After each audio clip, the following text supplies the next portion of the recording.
Excellent, excellent.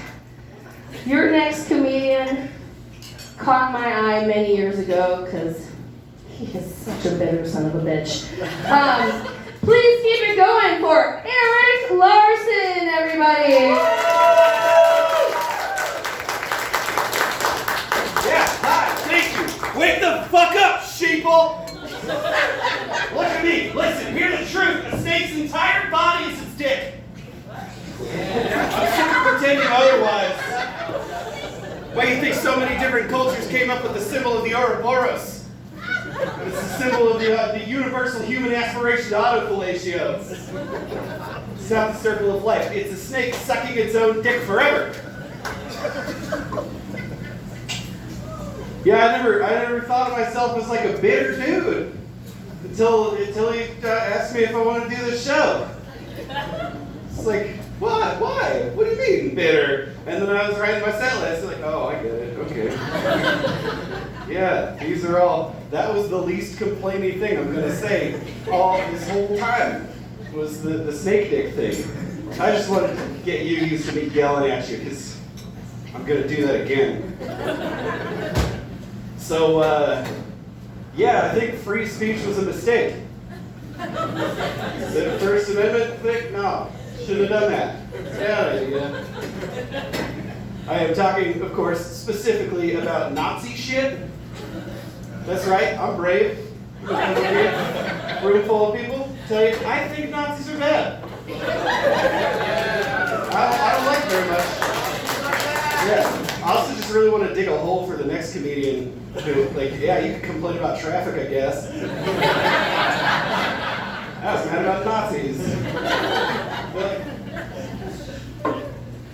They wax and wane. They become more kind of culturally relevant every now and then. And so there's always these fucking weird defenders, these Neville Chamberlain-ass motherfuckers. Like, well, we gotta let them say what they want to say. You gotta respect their free. Like, what do we really? What are they bringing to the old marketplace of ideas? Is it a new thing this time? Got something new to say, Nazis? It's never Nazis are back, but this time, don't worry. They just want everyone to plant a bunch of trees. It's never that. It's always the one thing, and the answer is no. Shut the fuck up forever. It's like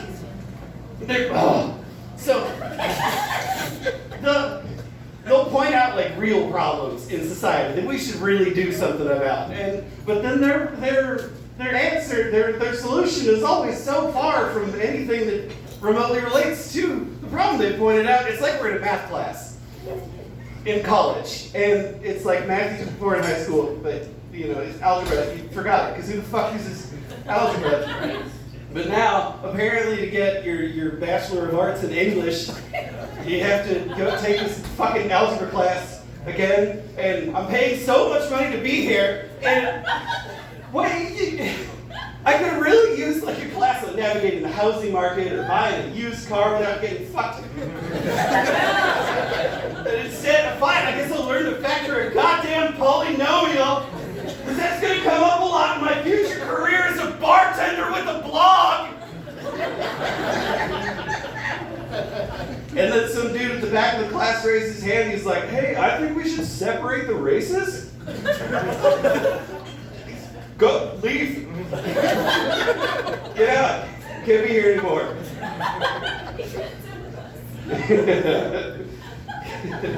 You're out of the marketplace of ideas. So, yeah, starting off with the edgy stuff. Really dangerous. What else was I going to talk about? I just wrote it all down. It's in that book. I'm not going to look. We're going to remember what our set was. Oh yeah, dudes are weird. We're weird. It's weird, the things that men get insecure about. I used to have really long hair, and I wore it in a bun almost all the time. I had to go on the internet to learn how to put my hair in a bun.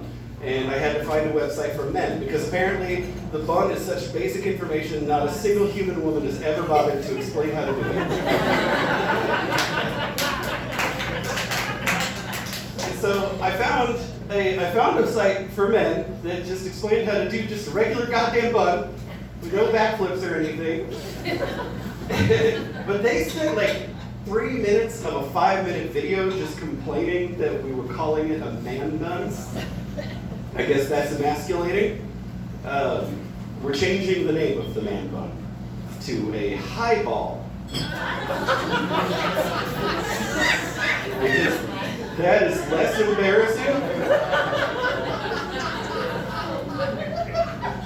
It had a perfectly fine name. It was gender neutral and everything. You could have just called it a bun. It's 2022, man. I'm here with the message of hope. You don't have to do dumb bullshit like that anymore. You just do stuff you like to do. You don't gotta push it up first. Be girly. Women are into dope shit. Like smelling good, moisturizing, complimenting your friends. All stuff we should try.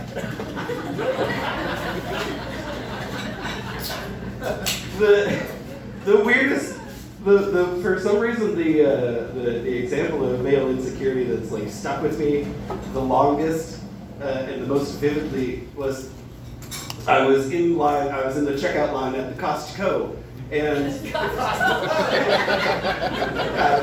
pronouncing it with the King's English. Read a book.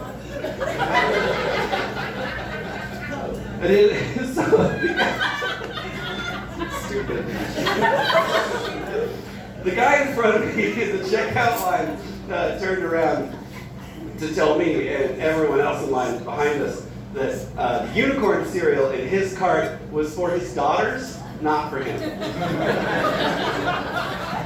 And I said to him, "Sir, until you spoke just now, I did not believe you existed."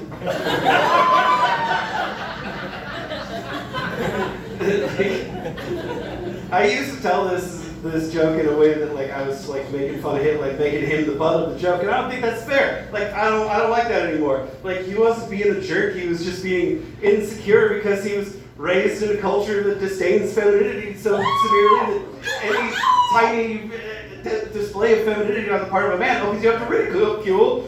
And I'm sorry, I just made misogyny about men. I don't really have. It's true. Yeah. So maybe take a minute later and think about what that's like for women. I don't have much to contribute on the subject. Well, what the fuck? Why did we do that to him? Why is he insecure about that? What? He's doing like the best manly thing you can do, like the most wholesome display of traditional masculinity. He's providing for his children. And he's doing it in style with fucking dope-ass unicorn cereal. He's standing in line at the checkout, and instead of swelling with pride at the cool thing he's doing, he's like, "Oh, I hope that Sasquatch doesn't think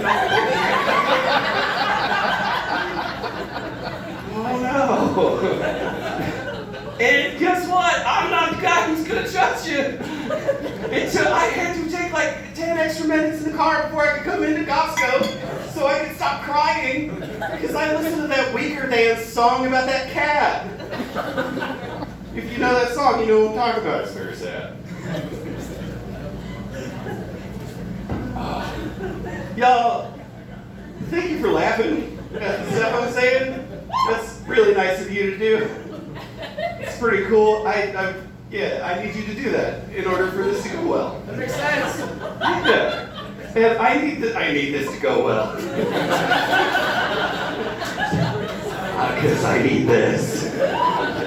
If I don't have jokes, I'm a fucking insufferable human being. It's really bad. I'm a huge bummer. Like, my friend just moved apartments, and she was telling me all about her new neighborhood. She was so stoked. She was like, "Hell yeah, dude! I found my new coffee shop. Super cute. I'm coming here all the time. I was like, oh, that coffee shop? You know, that coffee shop is run by a cult. I don't know if that's true. I heard that. And now she doesn't go to that coffee shop anymore.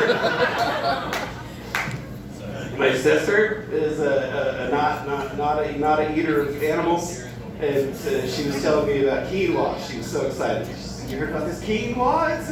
It's a complete protein. You don't need to eat animals if you got quinoa." I said, "Well, sis, did you know that American demand for quinoa has driven the price of quinoa so high that the native people of South America who rely on it as a staple grain can no longer afford it, causing a famine?"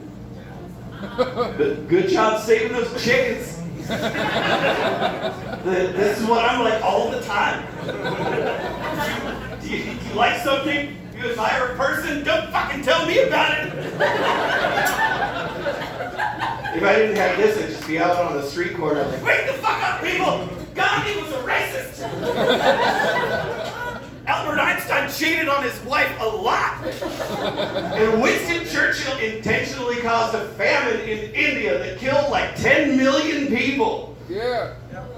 That's the second famine I brought up in what's supposed to be a comedy bit. I didn't do any research to write this. This is just what the knowledge my brain held on to. So. Sorry about that.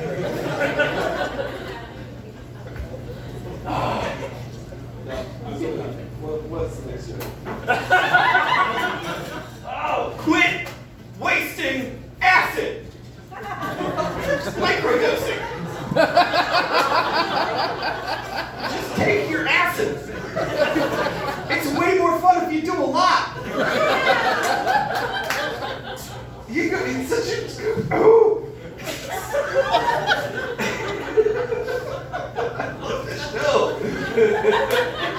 Usually I feel like I have to like tone it down a little bit. This is what you paid for.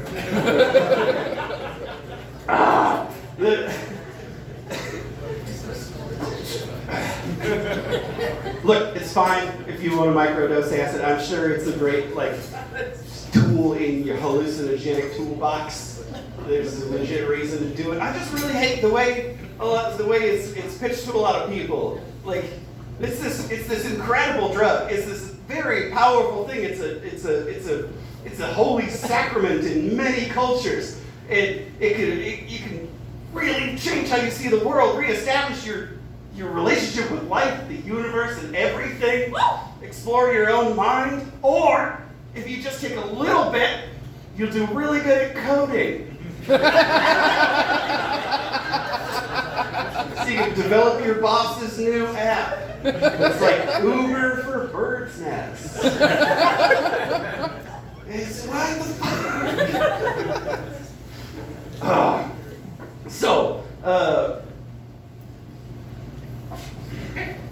First guy up probably should restrain himself a little bit and not go for like the darkest material he has. But I'm really, you know what? Fuck the next comedian. You get to perform in a smoking crater. I built this stage with my own two hands and I will destroy it. You know, it makes you really nervous to perform on it when you built it. If I bomb on it, like, what a douchebag I am. But no, so, what I'm saying is, you better fucking get ready. Because my final joke tonight is vile. Truly evil. It's over the line in a way. It just feels unfair to perform it without warning you sufficiently about how bad it's about to get. This joke is going to give you dreams where all your teeth are loose. I'm saying I hope no one brought your grandmothers tonight. Because not only is this joke evil, it is clinically proven to lower the density of your bones. If your grandma is here, I hope she wore her pearls. Because she is going to need something to clutch. This joke is something you can chant while you pull someone's heart out in an Indiana Jones movie. It's it got me exiled from the kingdom of Luxembourg and elected president of Turkey. That's right. This joke started the shit that's going on with the Kurds right now. It's fucking evil. Is it a tribute to that joke? No, it's the joke.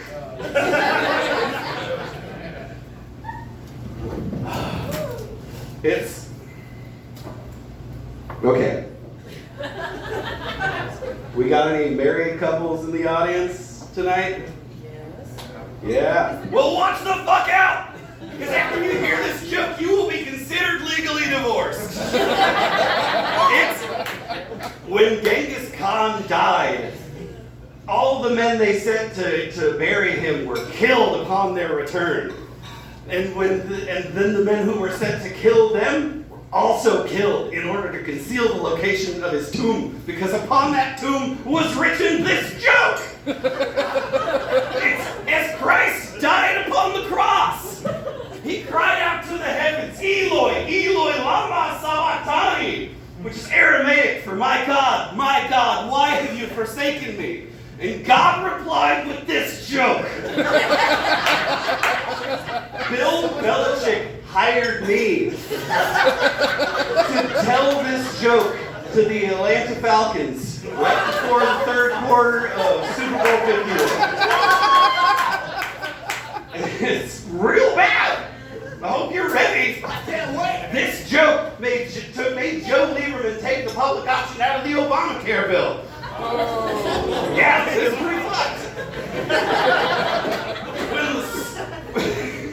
When the cities are but dust and our bodies have returned to the load, this joke will be echoing amongst the ruins that are left, offending the roaches. I am not fucking around. You get.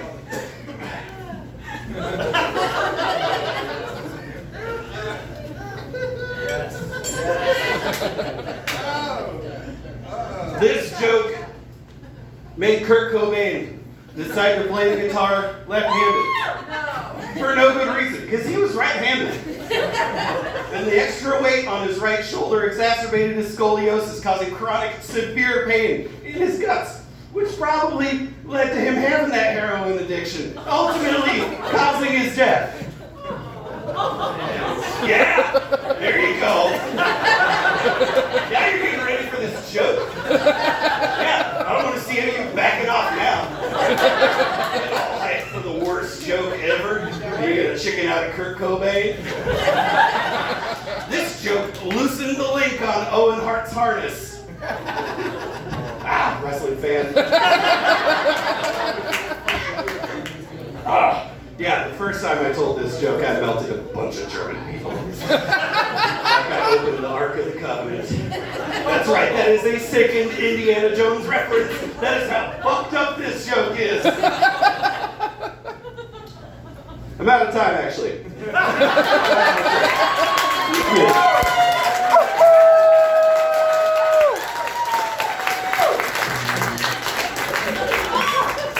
Oh my God, I don't even see any faces. They're all melted right now. That's unbelievable.